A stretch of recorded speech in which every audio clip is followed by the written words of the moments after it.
Oh, hey, how's it going, everyone out there in the Nerdverse? We are here live again with Malice Corp to bring you the last two episodes of The Defenders, episodes 7 and 8. We got a lot to talk about, so let's jump right in it. I've got IC Zora with me on cast tonight. How's it going tonight? Fantastic. Excellent. And I've also got Mr. Igor with us here tonight to bring us his sights on the last two episodes of The Defenders. How's it going for you? Full of action and adventure. Thank you. All right. Well, let's jump into this. First, did anything shock you? I got one that shocked me. The only one that jumps out at me, it was the first time I ever saw one of these shows where I was like, oh my God, actual lasting damage to one of the non-main characters. I had a feeling someone was going to pick that. Is that what your takeaway? Yeah. Was there, Igor? Freaking maimed. Did she lose both of her arms or just one? Just the right arm. Just one. And actually, I was surprised. I was surprised, but how well do you guys remember Luke Cage? As in the series, not the character. Series? It was pretty freaking brutal. Yeah. Remember her taking a bullet? Right chair? Yes, I do. I do remember that. So, was that the same arm? Bleeding out in the basement? Mm-hmm. Which is actually the reason why I was shocked. Because Misty is known for two things in the Marvel Universe. One, being an awesome hard-boiled detective with with her serviceable lover at her side, and for having a spiffy keen. Possible spoilers ahead. You may want to close your ears now. Cyborg arm.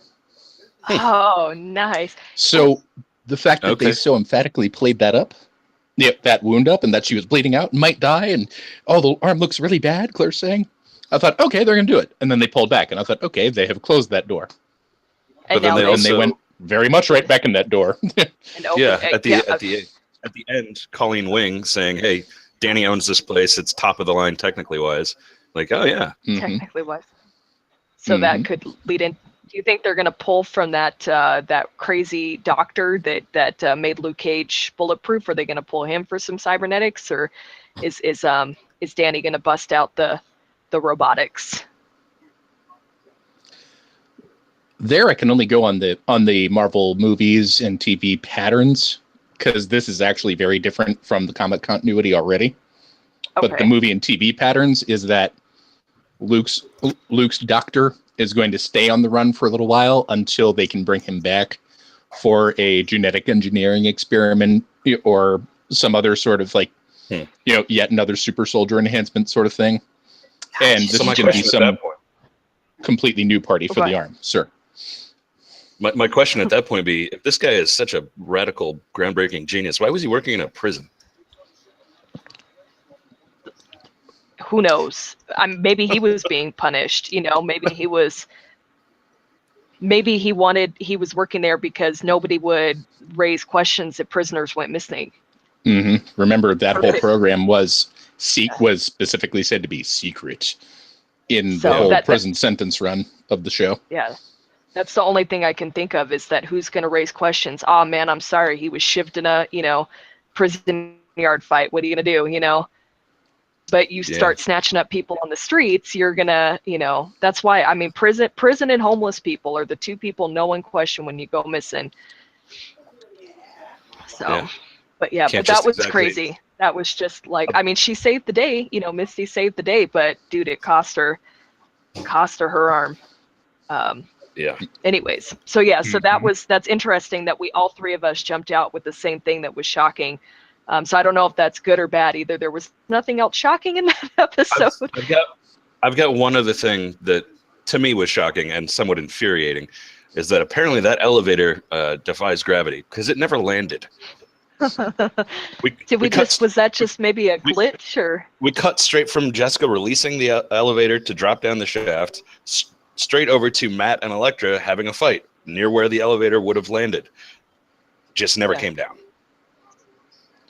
That is interesting. Do you think maybe it caught on some rocks, or who knows? I'm guessing. My guess is that was just a production error where they filmed out of sequence and probably. something like that. But that is interesting. I wonder. I doubt it's going to play a part at this point, considering that whole thing was, you know, but the entire building came inwards, down. But to jump in, go ahead and jump into where we left off at episode 7, starting off with the flashback. And I actually missed that dynamic of Stick and Elektra, where he used to call her Ellie, and you can tell that there was a very father-daughter bonding almost, where the daughter hated the father, kind of, I wrote that down too. The them. fact that he calls her Ellie, I was like, well, there clearly was love between them, Yeah. Or at least from Stick to her. It's hard to tell from her to him. Because it does very much seem like with Stick and Matt, it was the other way around. Like there was some feedback from Stick, but it was mostly Matt when he was younger, when he was a kid. He's a very hard person. I was going to say, sorry. He's a very hard person to show love to, I would think. But we do just want to give a shout out to Marley in the chat channel. She's joined us, and she also agrees with prison being where you can do the unethical experiments. So I think that's going to be what most people would agree with, I would hope. Stick he's not someone that you just go like, oh, like, I love you so much, because he's kind of an ass in the long run. He's not exactly hugs and cuddles. No, he's not. But he definitely does care.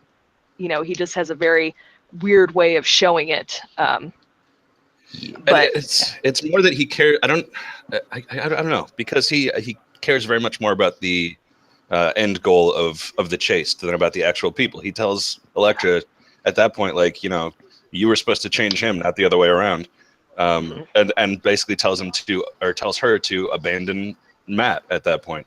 And keep in mind, he's been teaching Matt on and off since he was a kid as well. So he's just dropping his other kid. Yeah, you got to cut him out. Matt's because the dead mission's weight more important at this point to Stick's goals. So, gotta walk away. And that was actually pretty sad, though, when the music changes and you pan out and he's lying on the floor and he's stabbed and everyone's unconscious, and you see the flashing police sirens, and Jessica Johnson wakes up at the police station, and kind of routine for her at this point to be knocked out and wake up in a police station. There was a great line from, I think it was from Misty. She said, "What kind of person knocks out you and Luke Cage?" Yes, it was Misty. What did you think about that scene, Igor? It was honestly, yet again, it just made me wish that it were.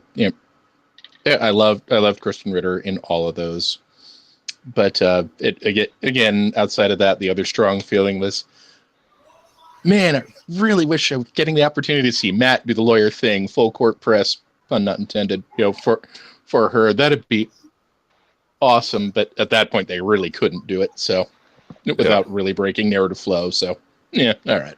Well, it's funny because we've been watching that character of Matt Murdock, that particular actor being him for, essentially 3 seasons at this point. And so we all think of him as Daredevil. But then you got to remember the cops in New York, to them, he's just some blind lawyer that happened to end up passed out in a room with them. And they really need to figure out why. Exactly. I loved that. I mean, I loved that. She's not going to go like, oh, well, he must be the devils of Hell Kitchen, because there's no way that a blind lawyer. I mean, she already associates him with Jessica being the lawyer. She's probably assuming that Jessica dragged him there or whatever, Sure. You're not going to immediately make that association to the devil of Hell's Kitchen just because he's there with them. There was another character, I think it was episode 8, Jessica's friend Trish, who just asking Karen 3 questions, you could see her kind of going in her mind like, I think there's more to this dude. Yeah, exactly.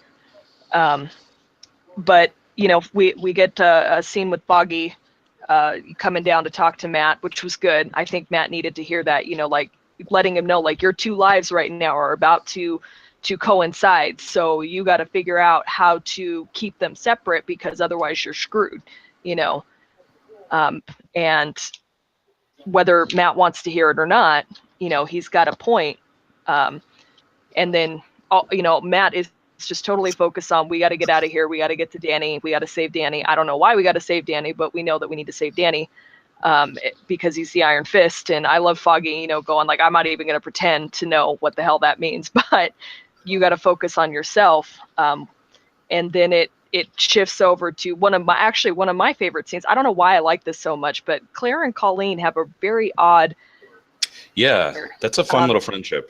A fun little friendship, and it was nice to see. What did you think of that, Igor? I've liked Rosario Dawson's acting for a long time. I've not always liked her characters or her movie choices, but I've liked her acting, and I think her name, but the gal who put together, I'll just IMDb it while I say this, but the gal who is playing Colleen as well, I think actually took what would have been probably easily a lot of boring dialogue and character moments for that character. Not all of them, but just especially through Defenders, took what would have been super slow or maybe even just really uninteresting and made it work, made it genuine, made it believable. So honestly, I think more than the characters themselves, because it was these two real life ladies sitting there, it was running through my head like, this is almost annoying, but I'm really enjoying it. So if as long as it's not actually annoying, that's fine. There was one technical aspect of that conversation between those two ladies that I picked up on when I was watching it last night. Claire is feeling very unstable about the whole situation going on. So when the camera's on her, the camera's a little unstable. It's a little back and forth, shaking around. When it's on Colleen, she's very much more zen about the whole thing, and her camera is pretty much rock steady. I thought that was cool. Dude, thank you so much for bringing that up, because there's actually other visual Easter eggs I've noticed, especially throughout these two episodes, but also the last two that I want to bring up once we get to those plot points. Sure. Well, there's one visual element that I wanted to ask you about specifically. Yes, sir. Is in the opening credits, they all have their theme colors. Daredevil's red, Jessica's purple, Luke is yellow. Why is Danny green? He's Iron Fist is actually traditionally wearing a jade green and like a gold yellow. If you look at it, especially in Defenders, they did actually have him in muted greens with a little bit of yellow showing out. It was just muted enough; it was hard to see. And by the way, the actress's name behind Colleen is Jessica Henwick. No, not the name I thought it would be. Jessica, definitely a big fan now. Yeah, she is not bad. She is not bad. I don't always love her character, but she's not bad. And so kind of I like that scene. Kind of my point about the character versus the actress. Exactly. Definitely, exactly. All right, just careful when you lean a little bit. Don't lean forward too far. You're cutting yourself out of frame just a little bit there. So there's just word-wise, you don't see it. But a comment from Marley in the chat room.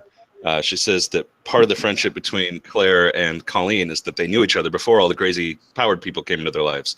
Because I totally forgot about that, where part of that backstory was that she had started teaching Claire to fight before all the nuttiness started. Before she met Danny, correct? Mm-hmm. She had been teaching her how to fight. Okay, well that's cool. I did forget about that too. So that's nice that they knew each other before all that. But I would like to see that expounded upon either in the individual series or the next series of the Defenders. So jumping over now, we jump over from there, we jump over to the Hand. And Elektra is basically just putting them in their place, like, yeah, you come at me, but you can't come back to life. So what are you going to do? Because I'm going to kill you all to be able to resurrect. So they back off, and yeah, there was a line from Kabuto where he's like, look, this is not our first coup. And she's like, yeah, but it's the first time where you can't come back to life. I like that. First one with no substance. Exactly. So she, they're kind of stuck at the moment. They got to kind of do what she says and play along. So, and then we jump. I mean, that was just a quick scene. We jump back over to the jail, and Karen. I know Karen kind of redeems herself later in the episode, but she just was so out of line, in my opinion, to come at Matt, you know, like, oh my God, you're rebuilding your life. Like, she can't even see the bigger picture. She can't even see that crap is unfolding, and it's not about Matt's lawyer life. It's not about Matt's regular life. Like, and he finally just tells her, this is my life. Like, either get on board or get out, you know, because I can't deal with this right now. I had that line written down as well. She said something along the lines of like, you almost got your life back. And he goes, Karen, this is my life. Like, just because it's not what you want, you know, what you want it to be, doesn't mean that I'm not doing what's right for me. And that's always been sort of as far as I can tell, the core of his character is just doing what's right. Like Colleen was talking about Luke. That's who he is. He just does what is right for him. I thought that was pretty cool. Yeah. Now, is that she is in the comics, right? Karen is, or was Karen written into the TV show? Oh, good gracious, is she in the comics? Okay. All right. So was she like that in the comics in the beginning? No. She's she got a much better shake in the TV series, in the Netflix series, than she did in the comics. She did not end well at all. Okay. In the comics. Well, I guess well, shoot. Yeah, that's okay. So we should go to our Amazon link to get those comics and catch up on them. Yeah, we should. Well, definitely. I know I'll be doing that. I'll give you a hint. The end of her saga is Kevin Smith's Daredevil run. So don't start there, although it is very interesting. It is very interesting. Okay. In very messy ways. So is she? So she's not mirroring at all in what? No. I mean, interesting. About half I actually love what they did with Karen for the most part, except for these last couple of episodes, because I actually liked the interplay they had going between Foggy, the strife between Foggy and Matt going on outside of the traditional fanboy. Can't we all just get along? Stop fighting. I love you. Yes. I liked the way they were selling that up until this point that you guys are saying was a point of contention, because that came across as maybe fitting with, okay, she's been lied to all this time. There's this dear friend who she feels has been jerking her around and is genuinely trying to help him, coming from the POV of, you know, how important is lawyering to you? It's so important as far as she knows, and as far as she knows, it's the cornerstone of his life. But up until basically that episode that we're citing, especially through the Daredevil series and somewhat through Defenders, she's cited as being this sympathetic, empathetic, extremely attentive person. So it does kind of, at best, kind of break down in that moment that you two were saying on. Yeah. But I gotcha. But, so when... Yeah. Oh, God. I was just going to say, I apologize. I almost forgot to actually answer the questions. Was that she's essentially the same character in the comics for about half of the story, the first half of the story. She's in the comics, and then interesting. Boom. Okay. So for people that do want to get the comics, that want to go through our website to do it, you know, go on to malicecorp.com. We have Amazon links that you can click on that will take you over to view the comics. What comics should they be starting with? Is there a specific, is it just Daredevil 1 or, you know? Ooh, if you want to know Karen's story, start with Daredevil Yellow by Jeff Loeb. Daredevil Yellow. Daredevil. By Jeff Loeb with an L-O-E-B, not an L-O-B-E. Okay, so that is what introduces then Karen to the Daredevil world? It's not the very first story she appeared in, but in the way chronology can happen in comics, it's a great place to start. Right on. That's because I'm sort of after having been on all these casts with you guys, I'm kind of starting to build a comic collection. Yeah. I'm building a want to read collection. My poor wallet still says you can't buy anything. Yeah. Screw you. So it'll come maybe by Christmas time. Maybe look for Amazon used prices. Comics this year for Christmas. There you go. Well, I was just never into comics all that much as a kid, so the ones that I do have, which I did essentially all buy on Amazon, but they were properties that I was already, you know, really excited about and wanted more, like Firefly and Buffy and stuff like that. So yeah, I'm looking forward to getting into this stuff. Oh, it's fun. Most it's definitely. So fun. But to jump back into the episode, basically a good chunk of this episode happened in the police station. But you get Foggy coming back to come talk to Matt again and bring him a change of clothes, which is Foggy basically giving him the permission to, all right, story that they kidnapped you, took you out of here. Why that story was bought, I honestly don't know, because why would you take dead weight with you, But he gets out, they get out, they bust out. I like the way that Foggy approaches it. Like when he pulls Matt out of the room, how's it going in there with Mr. Bulletproof and Super Joan Jett? I was like, yes, Super Joan Jett, that's awesome. Yeah. Why would you take a blind lawyer along if you're escaping from a police station? Exactly. I mean, logically, it doesn't make much sense. Up with something. It logically does not make much sense, honestly. I mean, it's just, what are you going to do?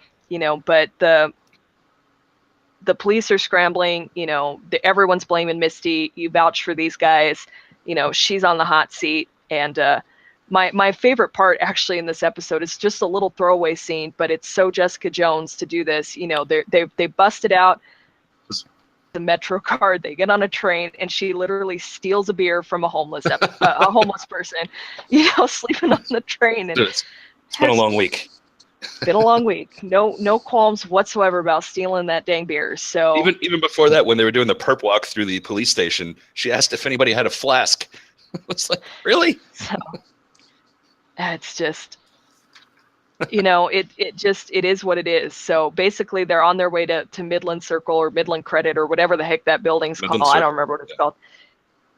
Suited up, and the cross-fight scene happens between Elektra and Danny in the basement or in the caves, and then the three of them versus Gao, Bakuto, and the Japanese guy. Yeah. That no one can remember their name. Yeah, so what do you guys think of that fight scene? Did you like it? Did you not like it? Igor, go for it. I know you want to talk about the fights. This is where I love that you brought up your little visual Easter egg, because I've been wondering ever since I noticed what was going on in the fights. I've been wondering if there were more visuals hidden throughout like that. But the fights, it starts actually in the restaurant, but it's really understated.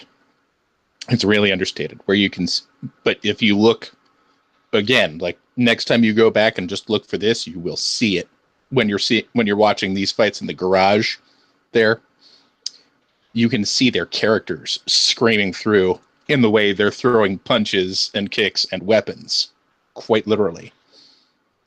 If you look at it, what are Luke and Jessica doing? What they always do.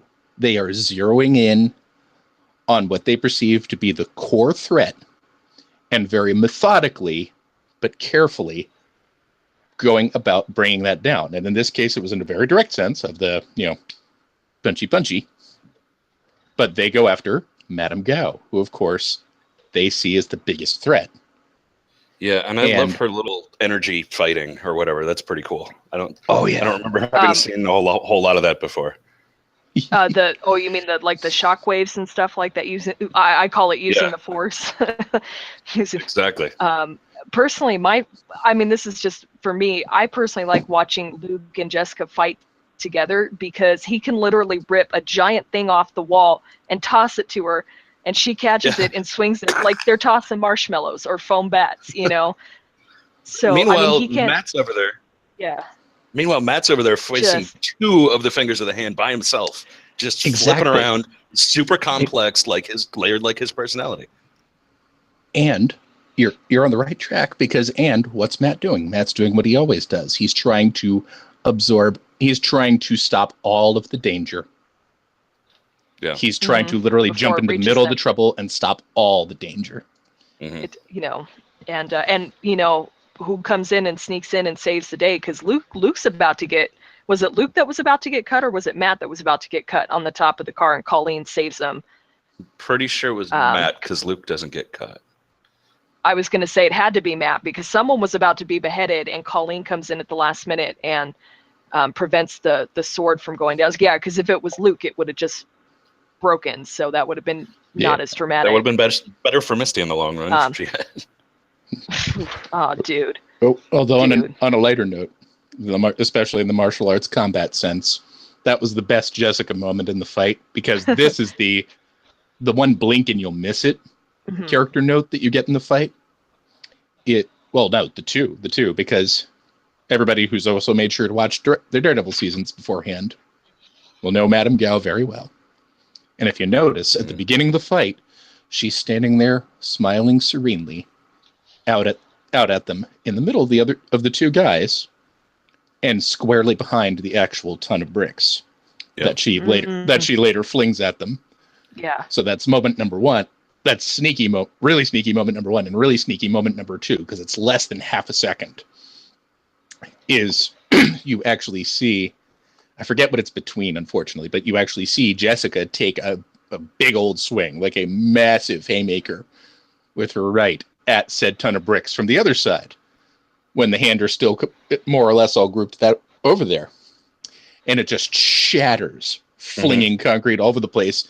And she actually pauses, like fist still in the air, and looks at it confused, like, why didn't it do what it did when she did it?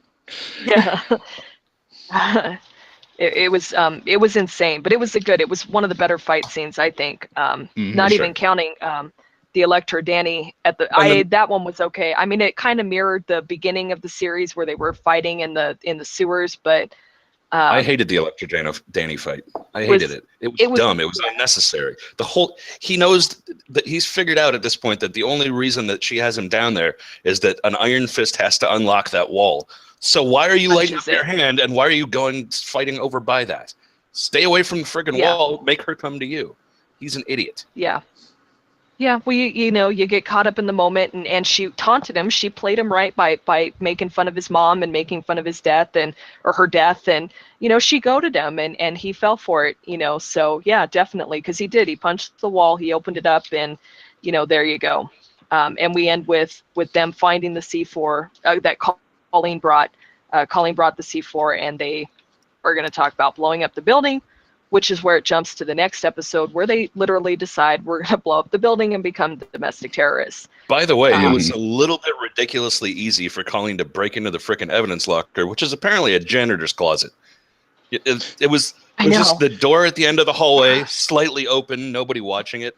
Have these people ever been to an actual police station before? Evidence is not just available to go through. I think that they were she snuck in right as they busted out, so that everyone was kind of scrambling, not really paying attention, to the little Asian girl. But again, you're right. Yeah, with like most evidence lockers, they're like behind steel cages. They're not the locker itself. Yeah. Yeah. It would have been better if we'd seen the gun off dropping the keys or something like that. Exactly. Something. But again, suspend your disbelief. But yeah, normally it would not be that easy. And I gotta say, I love this without actually cursing. In the beginning, Claire going, everything that's said in the last 2 minutes was insane. Luke, thank you. But sweet Jesus, sweet sister. Sweet sister, like, come on, just so the cursing without actually cursing, and he doesn't want to do it, but he agrees, okay, gets persuaded, we're gonna do it. Colleen and Claire are the two that are gonna go off and set the bombs. Again, that byplay with, okay, these people have the power, they don't need you, I need you.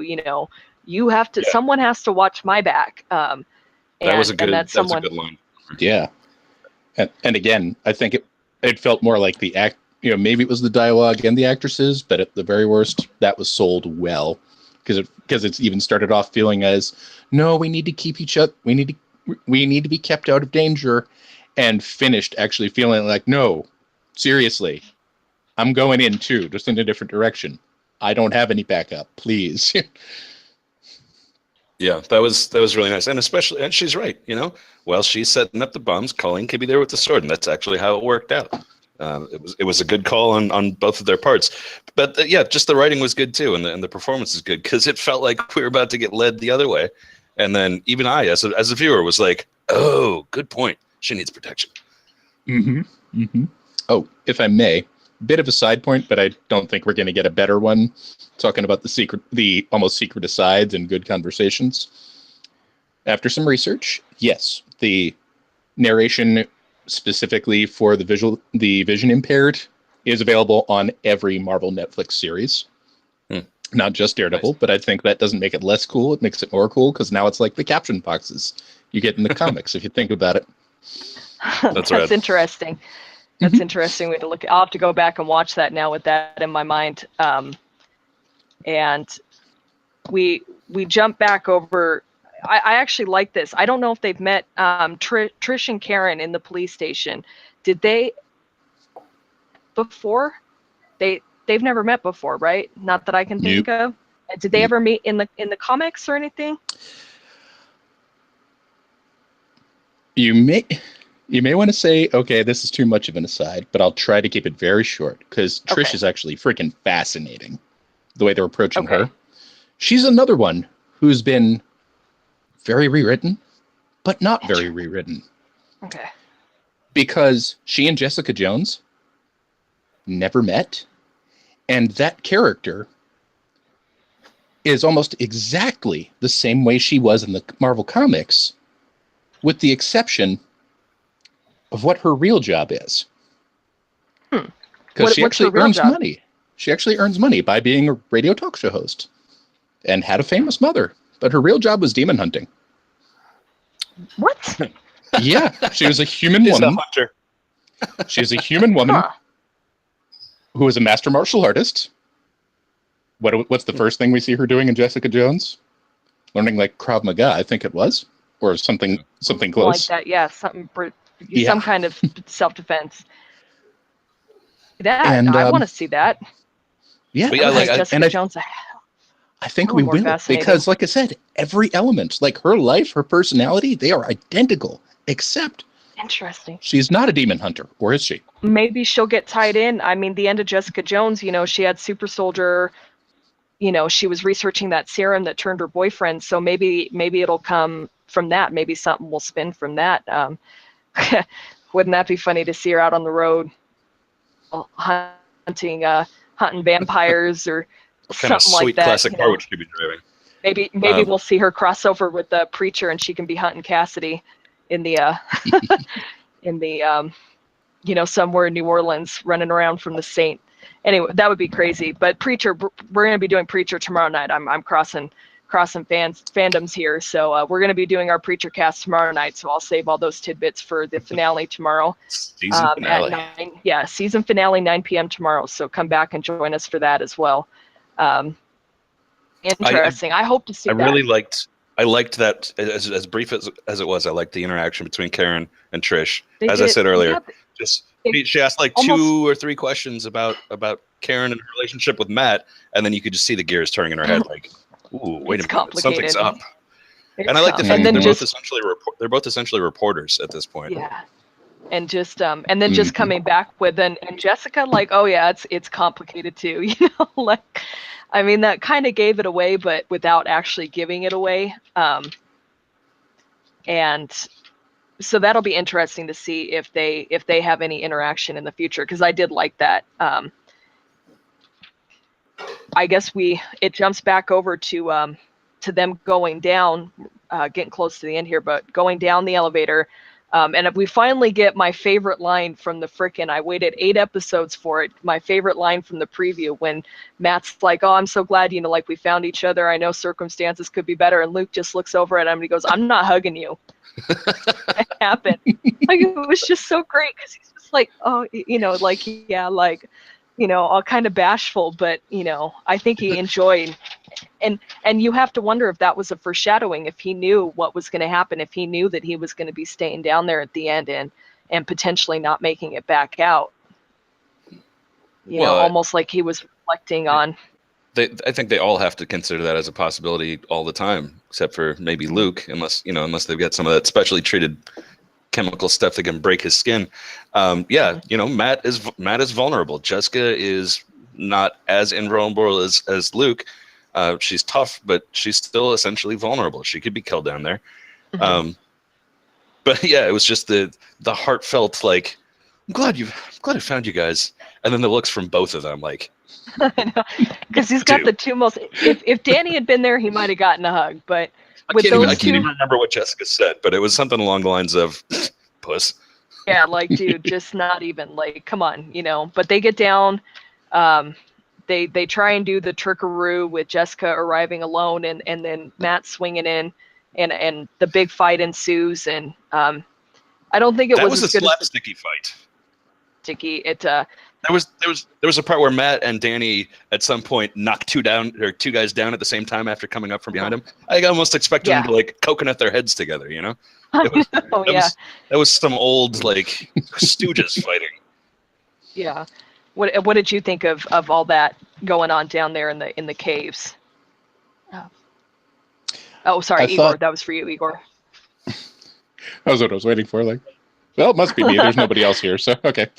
I thought it was good, but honestly, I thought the only part that really shone outside of that little intro, because I was not sure how they were going to implement the plan that Jessica didn't like, and it was so traditionally swashbuckly, like that it wasn't a huge surprise, but it felt good. The other thing I really liked. Like Errol Flynn. He was just missing the sail and the sword. he literally swung in like Errol Flynn, very much. But as for character notes in combat, sorry.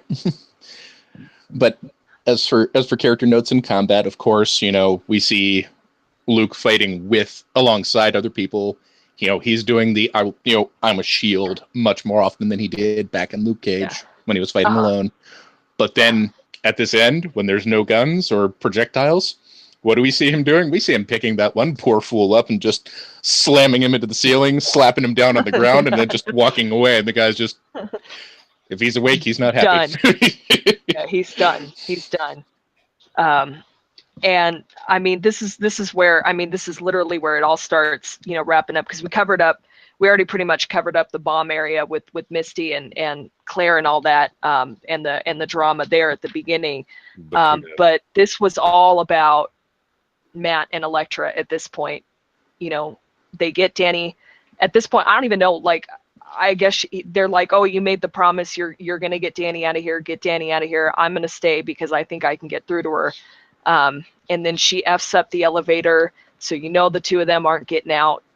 And well, on one hand that they're gonna survive somehow, or at least Matt's gonna survive because he's already signed up for Daredevil season 3. So, I don't know. Just what were you thinking there? Well, then they're superheroes. If there's no body, right? Yeah, exactly. Absolutely. There's no body. If you don't see the decapitation, exactly. Which is what makes I think that scene in the church later with Foggy and Karen, where they're both grieving in the church, and Karen is just like, well, they're still digging, and you don't know. I mean, you really don't. When you have superpowers like that, you always think there is a way that they maybe could have gotten out. And so that makes it interesting to see where they're going to go with that. But yeah, I definitely know. I don't know. I want to know how he got out, because if he was unconscious the whole time, there's supposed to be like 30 or 40 stories down, below ground. Exactly. Who pulled him? So how? And did they pull Elektra out as well? Is it just the fact? Is it the fact that because we finally discovered what the substance is? Apparently, the substance that brings you back to life is friggin' dragon bones. The fact that they died standing under a dragon rib cage, is that what kept him alive or brought him back? Maybe. Ooh. Maybe they used it. Maybe Gal brought him back, because Gal snuck off. We don't know what happened to her. She's nothing if not opportunistic. She is absolutely an opportunist. Yeah. I mean, the building starts falling down with her lines, the Japanese guy that nobody can remember his freaking name. I want to say it's Murakami. I Murakami. Remember, I cheated and already pulled out IMDb open. It is Murakami. Okay, yeah. Murakami. So Murakami's bleeding out, I'm assuming, and Gao's standing over him, and he's like, what's coming? And she's like, the end, So, yes. But somebody pulled him out, and it was a female someone, because that nun sitting on Matt's bed at the end said, go tell her that he's awake. Yeah. So could it have been Elektra? Could it have been Gao? I don't know. Go ahead. Even not knowing that. Sorry, Pete. Oh, no. Go ahead. I know exactly what I'm going to say, but I don't know what you're going to say. The even not I didn't even know ahead of time that the actor had already signed up for Daredevil 3, but there was never a doubt in my mind that he was coming out of that cave. There's no way they're going to kill him. Well, I agree. Yeah, I mean, I was never really worried. It was just I'm more worried about the how he got out and the why. Like, was he dead? Was he brought back to life, Elektra style? Is he going to have memory issues? What do you think about that, Igor? Well, as for the how, I'm still stuck in the excitement, but the lack of closure of theory land as you are. But I know what I can almost guarantee is a spoiler about that nunnery. So I will only say to you, dear co-hosts and hostess, and dear audience, what was missing from the Daredevil story this entire time? Think about Catholicism? That. It's true. That was never mentioned. Not even a little. Not even a... I know, which is weird, because that's why I was like, why are Foggy and Karen at a Catholic church of all things with the nun? I thought that was kind of weird. Maybe I don't know the Daredevil story well enough, so I'm... Well, there I can help you. It absolutely Catholicism is one of the main tenets of his personality. It absolutely was mentioned through there. When him going to confession, that is an exclusively Catholic thing. You won't see anybody else doing that. Yeah, which was an awesome scene, by the way. I don't know if we actually talked about that. It was amazing. So. Oh yeah. But so what was? I mean, you led with the question, what was missing?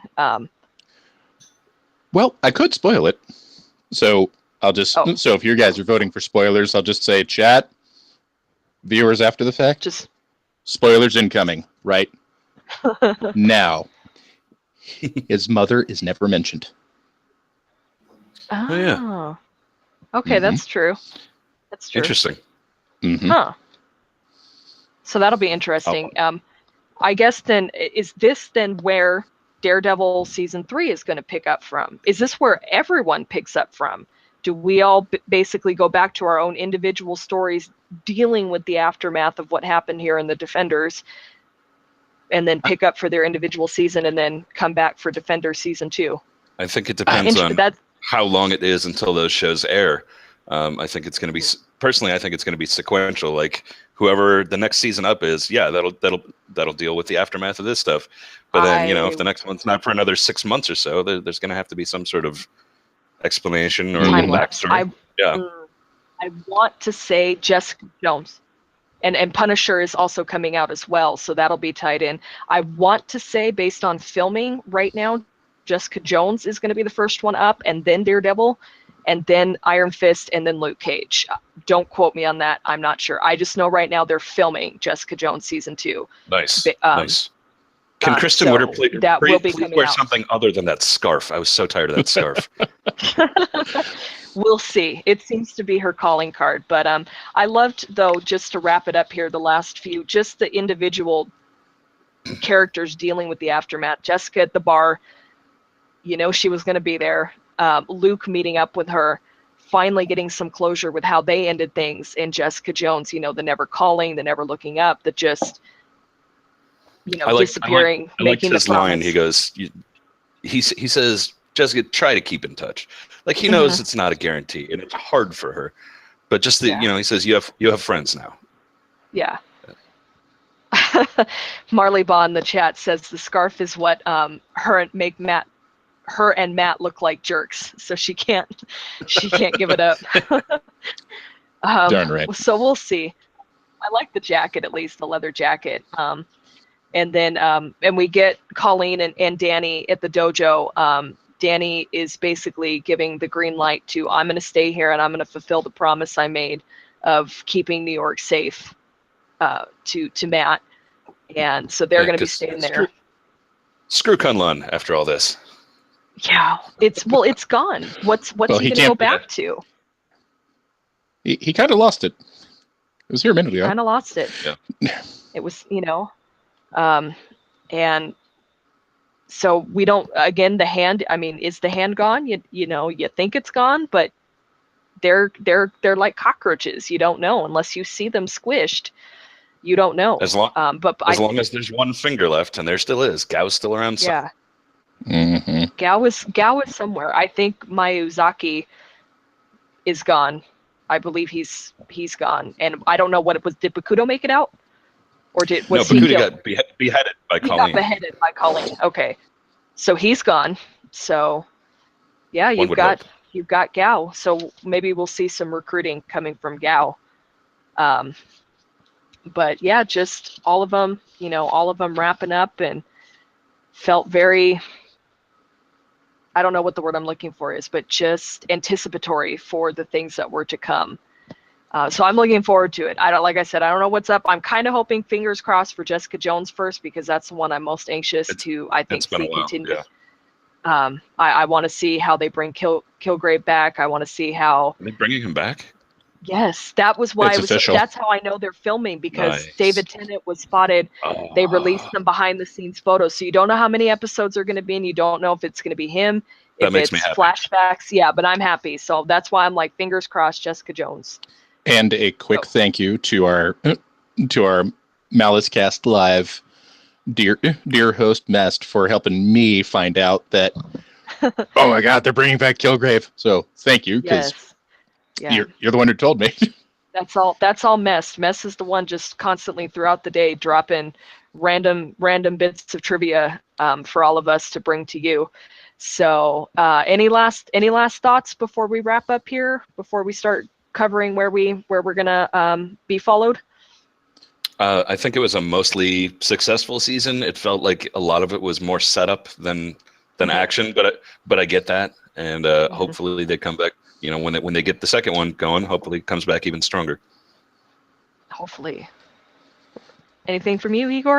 I only left the show with 2 complaints about it, really, and starting this show with you fine folks erased one of them, and that was Luke being, shall we say, just a tad bit judgmental. But no, I'm convinced that it fits in beautifully.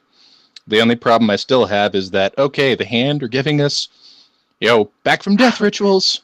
Now, but wait, now it's a specific material. It's not the ritual, and that's suddenly mentioned in Defenders. But Marvel and Netflix have been laying things out and addressing them later, so maybe. And I'll also. I'll agree with that. Yeah. I can agree. The secondary point. The secondary point I would make is more Amazon purchases. Heroes for Hire. Yes. Gendy Tartakovsky, the creator of Dexter's Laboratory and Samurai Jack, wrote a Luke Cage series recently. Pick it up. And seriously, Heroes for Hire. If you guys loved Luke Cage, you will love that. I've got before we wrap up, I got one more question for you, Igor, and I know that I forgot about it until now. I was doing a little background research on the characters last night while I was watching, and saw that in the comics, Danny and Misty are dating. Mm-hmm. Mm-hmm. So the relationships are very different. After Robotic Arm, they date? Oh yeah. Danny meets her with only one natural arm in the comics. Oh, interesting. Mm-hmm. Well, technically, has Danny met her yet? No, because he didn't go to the hospital. He didn't go to the hospital. He never saw her when she was in the top floor of the circle. Interesting. So they have not technically met. The fact that he's the one that's going to be, footing the bill for her new bionic arm, that's probably how they meet. So that's something to look forward to, maybe. Oh, what does that mean for Colleen? Sorry, Colleen. I never saw them, though, as anything more than familial. I mean, maybe people they're out there shipping them somehow, but I see them as familial. I don't see them as romantic. Colleen and Danny? Yeah. They kiss at the end of the episode. Or at the end of the season. I know. Actually, they had such cute moments. I mean, honestly, it was so thick, I kept waiting for it to get nauseating, but I found their moments to be adorable when it was just here's the romance, like, oh. But one last closing thought. I promise. Last one, I promise. You guys reminded me. Pick this up from Amazon too. Full price or cheap. Totally worth it. Read Alias, which is the Jessica Jones series. Same freaking character, only you get a lot more detective work from her. Good times. Not for kids, though. Not for kids. Don't give it to your children. Give it to yourself. Nice. Very nice. All right. Yeah, definitely. Yeah, you don't want to scare the kiddies. So, but again, you can find those through our Amazon links. They're all over at the bottom of our articles on Malice Corp. I believe they're on the homepage of Malice Corp as well, that you can use to travel over there and get lots of good stuff. And help keep our site running. Exactly. And definitely help keep our site running. Watching the YouTube vids, don't forget to like and subscribe our videos. We will be back tomorrow night with Preacher. I will definitely be there. Mest will be there. I believe Zorro will be there. Fingers crossed that we'll get the Epic Beard with us, but I know he's been super, super busy with work lately. So maybe a BCon, maybe we'll finally get, for the last, the finale, we'll get BCon back in his Preacher gear. That all just depends on whether or not he's still alive after the plague that brought him down, that nearly brought him down this weekend. So, anybody have a spare dragon? Yeah. Maybe we'll have to go to Westeros. We got to go to Westeros and find the dragon, So we'll see. But anyways, where to follow everyone? Zorro, where can we follow you? I am at IC Zorro on both Twitter and Instagram. All right. And Mr. Igor, where can we follow you at? Come visit me and come visit the site through Destiny 2, Malice Corp, the clan. We have explosions. We have swelling horn sections. It's beautiful. I'm curious to see what a swelling horn is, because that could go so many different ways.